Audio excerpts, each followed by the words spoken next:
New World Aeternum has been out for 4 years, and this October might be the last real shot it ever gets. Every year the cycle repeats, massive update drop, 70,000 players flood back in, the world feels alive, and then again, just months later, it becomes a ghost town. But in Season 10, feels different. So today I want to ask the question, is this the final moment New World breaks the cycle, or is it just the last spike before Lord of the Rings MMO buries it for good? Every major update, New World manages to pull off a resurrection act. It's impressive, I know. Patch drops, and boom, 70,000 PC players log in, queue spike, chat's alive, the arenas are filling up, the OPRs are popping, Expeditions feels like launch week again, and with the console players entering this scene, we could easily break over 100k. But the major problem is this always never lasts. And if they give me another update that has nothing but bug reports or technical mumbo jumbo, I might be sent to a psychiatric ward for my mental evaluation that because of the trauma New World has done to me. Because after about 3-4 months later, only about 10,000 players remain. Just enough to keep the lights on in the basement and AGS's studios.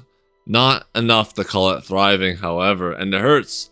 Because as a core game, it's really good, the combat is fun, the world is beautiful, the music is solid. What it really lacks though, is content. New World doesn't really have a creative problem, it has a paycheck devastation. You can feel it when content drops, it's usually high quality. Hive Gorgon, for example, was amazing, the best rate in the game, absolutely slap. Love playing that for the first time, easily the best one they've done so far. The devs are improving, you can see their growth, but they're not allowed to go full throttle. Simply because Amazon isn't paying for the full sprint, they're budgeting for a jog. And that's what makes this patch so important, because for once, they're throwing a real swing at the game's flaws and replayability. And hopefully this time, they swing and they hit, and they don't miss like they have many times before, because the New World dev team might be sent into early retirement. Season 10 introduces something New World has desperately needed. Procedurally generated dungeons for more content, which New World at this current moment severely lacks. It's like we're living in a cardboard box out here. Send help. Heavily right now, a system that can stretch content lifespan without needing constant handcuffs updates. Every time you enter, it's different. Layout, mobs, modifier, rewards, a little bit of new spice each and every time. For a game that bleeds players after 4 months, this could be a 5th month miracle. 1 extra month, boys, big gains coming our way.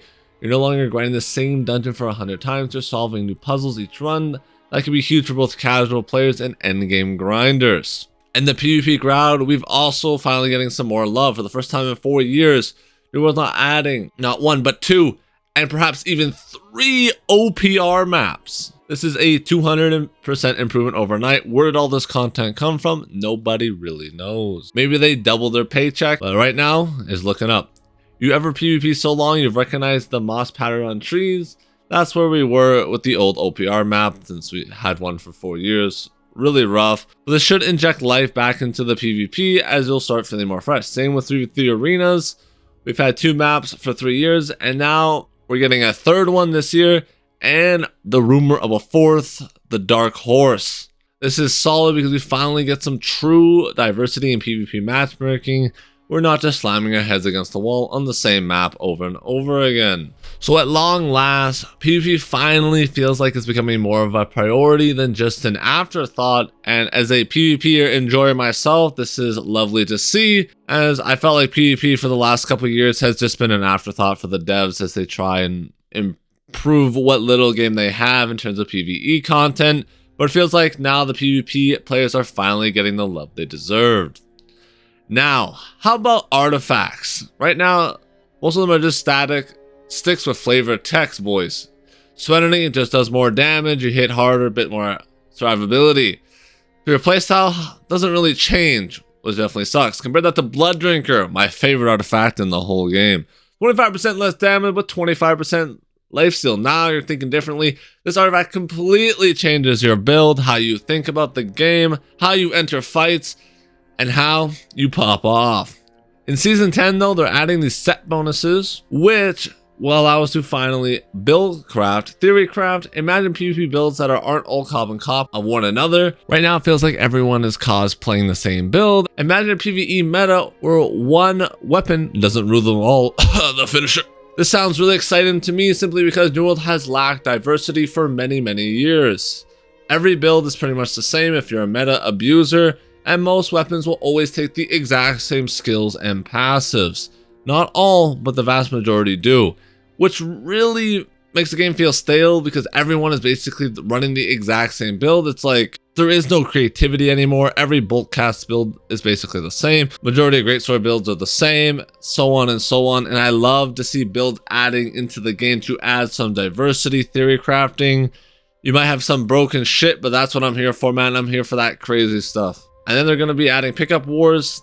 For years, wars have been endgame PvP, locked behind the top 500 players across East and West. And at this point, the only way to really get into wars is by sitting in Discord call with your company for hours on end, VOD reviewing each and every war, going over the exact build you have to be running, getting the perfect gear, and this just isn't attainable for casual players, as this takes New World into a part-time job level of grinding just to even play wars. But pickup wars, they can finally open that gate to the more casual PvPer who just wants to experience war in all its greatness. Yes, they may get wrecked. Yes, they may get rolled. But hey, at least they're in wars for the first time and they're having some fun. Something that I feel like is desperately needed, as war is a huge part of New World's system, but is locked to the top 1% of 1% players, which is definitely sad to see. Now you may be asking the question, why is Season 10 so important? Because I really do believe like this update will be the turning point for New World. At peak launch, we had about 1 million concurrent players.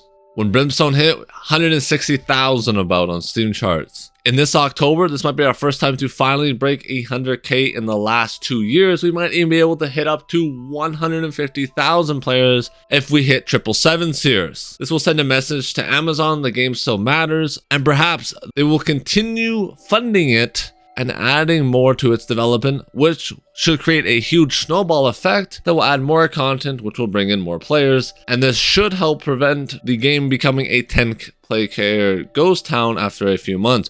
We might even see 2 major updates a year. I know I'm smoking some good shit. If you want some, let me know. But imagine if we had 2 big updates a year, this game would be popping. And that is something I personally love about the game. I love seeing the life in the world. PvP being everywhere in the open world. People running around, spamming sausages in the global chat. Xing up for everything. Seeing the messages go crazy. Watching people flame each other over the dumbest thing on how you can't hit their iron node because they were there first. This really brings the MMO experience to life. And the sad thing is, you do need a lot of players to achieve this. And the major problem is, if it does not do good in this October, I really feel like New World will become a massive side project where it just becomes a testing ground for their up-and-coming Lord of the Rings MMO. And honestly, that might be the final nail in the coffin. More than anything, I want this game to succeed. I love this game very much, but I also understand that it does have its problems, and I'm not going to be huffing 100% copium here, just about 90%. Season 10 isn't going to be perfect, but it's honestly the best shot we've had in years. More maps, more content, more variety, more build diversity, and maybe, just maybe for once, I can see the light at the end of the tunnel. So now I want to hear from you boys. Who's coming back in October? Do you think New World still has a future, or this is just a warm-up act for Lord of the Rings MMO? I would love to hear your guys' thoughts down in the comments below. If you made it this far, make sure to drop a like and subscribe, as I'll bring you guys New World content. With that,